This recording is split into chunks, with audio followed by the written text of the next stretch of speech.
Hey everyone, the next character we're going to talk about is Xingqiu.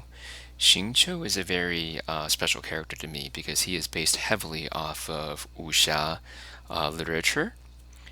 For those of you who don't know wuxia literature, it is pretty much the inspiration for all the kung fu cinemas that you see where people are fighting in those movies or TV shows. It's a period of literature where people usually write around like older time periods. So like the Song Dynasty, the Yuan Dynasty, the Ming Dynasty are all very popular times for people to write stories in. And Xingqiu's character is based heavily from these pieces of literature, and we're going to go through and talk about them. A big reason why Xingqiu is special to me is because I continued my Mandarin studies solely from Louis Cha's works, 金庸小说. I don't think without those works I probably would have fallen off and stopped reading and stopped studying. So it's kind of really reminds me of me when I would just stay up all night and read those books instead of studying. So he's special. Before I get into the lines and some of the deeper readings for Xingqiu, I want to point out that the localization team is doing the best that they can, given that there is a absolute cultural barrier between wuxia and trying to communicate the cultural and the literal meanings of a lot of these things over to non-Mandarin speakers. They are translating a lot of these words like xia as chivalry, and while I think that's technically correct, I think it kind of gives the wrong impression because when you say chivalry, a lot of people think knights and the way knights are and everything. But in wuxia, it's not actually like that. It's a much more gray area, and it's really just a lot of people trying to do good or do the things they want in a certain way. It's not necessarily everyone in wuxia has like a very clear good or bad. Sometimes it's just the way their world is. So when you say chivalry, you're automatically already drawing a line of like knights are doing something and the knights are good, but not all wuxia heroes are good. If you are really interested in learning more and actually reading some wuxia literature, one of the most famous pieces, Legend of Condor Heroes, 射雕英雄传, is being translated into English. There's also many forms of the TV drama that you can find, although the TV dramas do tend to take some sort of artistic liberties. So I still recommend reading the books first. And these books are such a heavy influence on wuxia literature that I personally would say that this trilogy had the same effect on wuxia literature as Lord of the Rings had on modern fantasy. So definitely recommend reading it if you do like reading books. His specialty dish also references wuxia in that it is called jianghu baiwei. Jianghu is a very commonly used term in a lot of wuxia literature to mean the martial heroes in their own world. Jianghu ren, so these people who are in Jianghu, they are people who are practicing martial arts, who are part of a clan or a school or a sect. Sometimes governments will also have soldiers who are arch practitioners, and they are also sometimes considered 江湖人士, so Jianghu people. Jianghu Baiwei is the 100 flavors of Jianghu because there's always different stories to be told, always different types of characters to be told.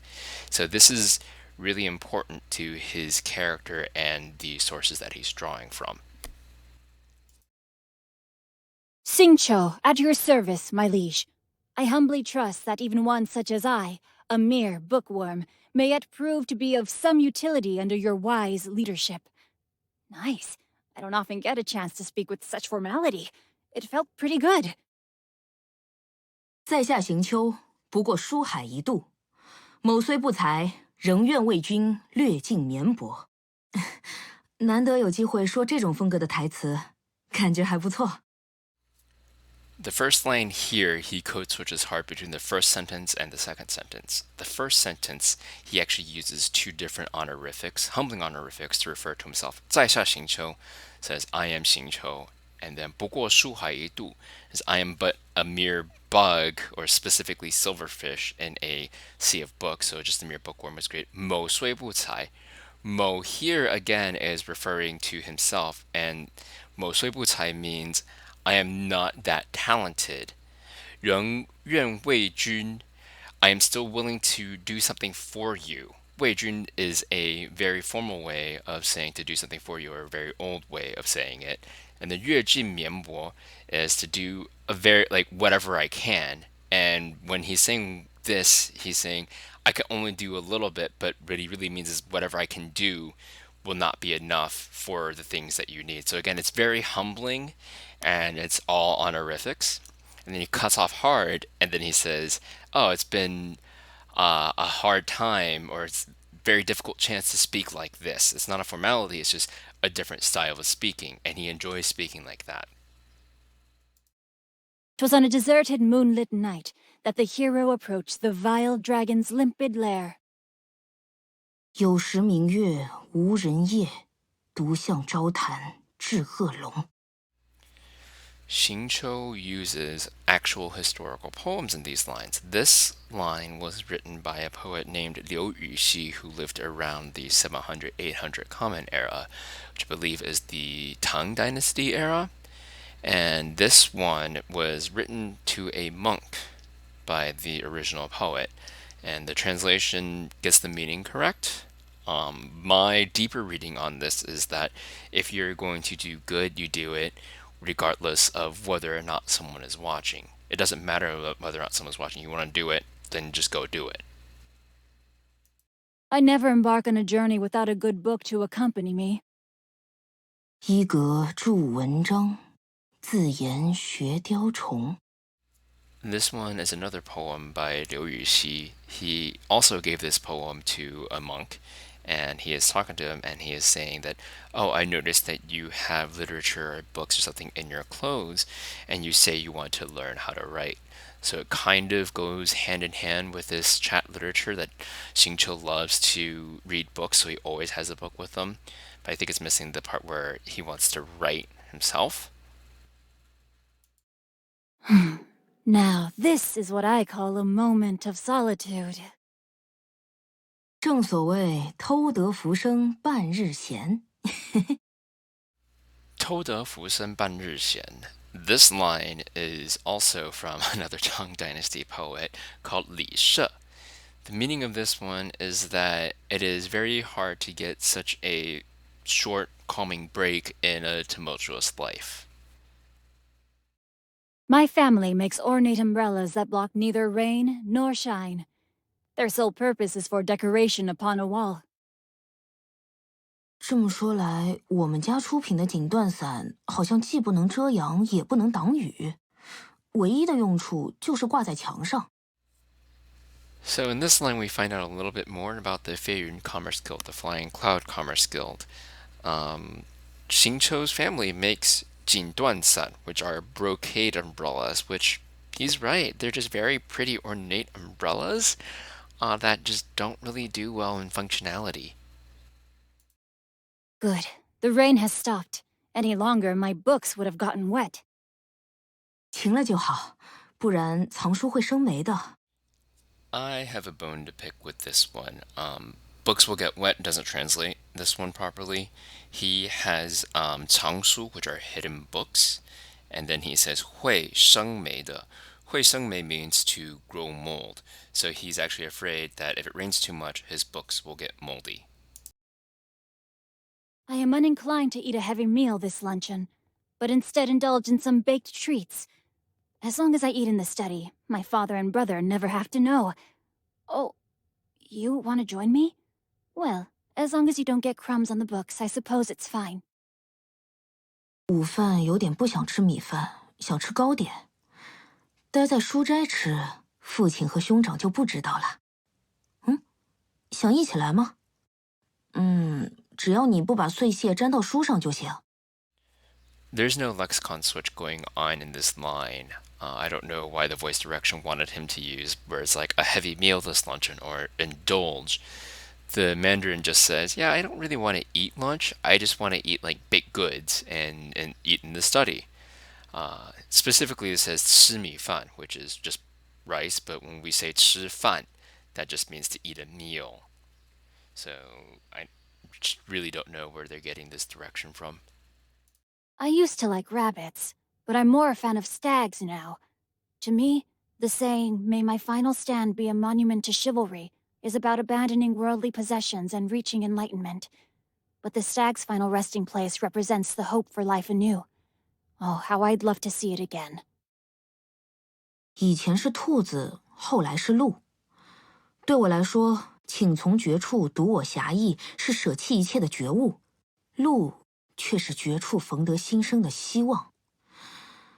真想再见他一次啊！So this line, he talks about two animals, a deer or a stag, and a rabbit. I think the English one takes it all too literally and actually still misses some of the deeper meaning behind it. So I want to dig into it a little bit more. For him, the deer or the stag represents some sort of rebirth from a difficult situation. And before he liked the rabbit is also known as a rabbit god who handles all the homosexual love in Chinese culture. If you follow MDCS, they'll point this out quite a lot. So my reading on this here is A, Xingqiu is definitely gay, and B, he was he loved the rabbit, but he's being forced to do all this other stuff. So the expectations of him managing the Feyun Commerce Guild, because his brother isn't exactly the sharpest knife in the drawer, and his dad wants him to help out, and all these other societal pressures are coming down upon him. And so he wants to go back to being his carefree attitude to be able to love as he wishes, but he isn't able to. So that's why he's bringing out the deer that he's being forced into the spot that he doesn't want to be in, and he wants to go back and be a rebirth, as he was or who he wants to be. Another reason why he may have picked the deer as his favorite animal at this point in time, because he's being pressured to help manage the Feyun Commerce Guild, is that Lu is a pun on this other Chinese word that is also pronounced Lu. Surprise, surprise. But this Lu represents money and fortune. So right now his focus is on making sure that the Fairy and Commerce Guild can make enough money and be profitable enough so that hopefully he can just be done and go back to being the rabbit. And this is absolutely not the first time that Shincho and Chongyun have been paired up before, or even Shincho has been mentioned as possibly someone who isn't heterosexual. So it's not like it's coming from nowhere. I think this is totally planned. When we get to the combat chapter, we're going to point out a few more other things. I have great respect for Lady Beidou. I just wish she wouldn't call me kid and ruffle my hair each time she sees me. 北斗阁下是我非常敬重的人，不过希望他不要喊我小子，也不要一见面就揉我头发。北斗阁下. Geisha is a honorific for you. It doesn't exactly mean lady or lord. It's just honorific. So I think this is a problem with some of the lexicon uses that I mentioned with how Xingqiu and some of the other characters speak. We have a lot of honorifics and a lot of styles of communicating that don't transfer over well to English, and this is one of those examples. Ah, dear Chongyun. Though he understands me quite well, one has to exercise caution when teaming up with him to go on a quest. He is making good progress in the martial arts, but I would say he hasn't quite internalized the chivalric code yet. He needs more practice. Especially at eating spicy food. 唉，重云这家伙，虽然也知道我的底细，但真要和他搭档去完成任务，还得审慎。他现在还是执着武技，却不理解侠心的境界，需要多练练，尤其是吃辣的方面。Shincho here mentions that Tongyu knows his DC, which is knows him inside and out, which kind of makes sense in that they are both hinted at heavily throughout the story and throughout other things that those two are supposed to be a pair. And he also mentions again, chivalry appears here, but it's not the same as what xia means. Where does Xinyan perform? Anywhere from Churro Rock to Yujing Terrace. No spot is untouched by her disruptive presence. A quiet day when I can curl up with a good book is a rare treasure indeed. 新燕到底是在哪里演出的？从吃虎岩到玉京台，哪里都躲不过那种鸡飞狗跳的穿透力。唉，能够安静看书的时日是多么宝贵啊！I personally don't like the adjective used to describe Xinyan as disruptive. I think that puts her into a negative light. The Mandarin translation is 鸡飞狗跳的穿透力. 鸡飞狗跳, translated literally, is chickens flying and dogs jumping, and 穿透力 means some sort of like piercing power throughout everyone. So it just means that Xinyan has a very commanding presence that gets everyone amped up, which is her character, and it's perfectly fine. But I don't think he's putting it in such a negative light. It's just saying that he likes it when it's more quiet, and that's fine. That's his preference. But I don't think he's saying that she has a disruptive presence. I think she just has a very commanding presence, would have been a better translation here. I also wanted to mention that 吃虎岩 is tiger eating rock, tiger eating boulder. That's what that location means. Before I go any further into my reading of Xingqiu, I want to cover a couple of words that they transliterated over, but they missed the meaning of it. So, one, when the bookstore that he likes to go to is 10,000 like documents or something like that. One is a number counter that is placed at the 10,000 form. So we don't count like in English where it's like 1,000, 10,000. After 1,000, 1,000, we go to one.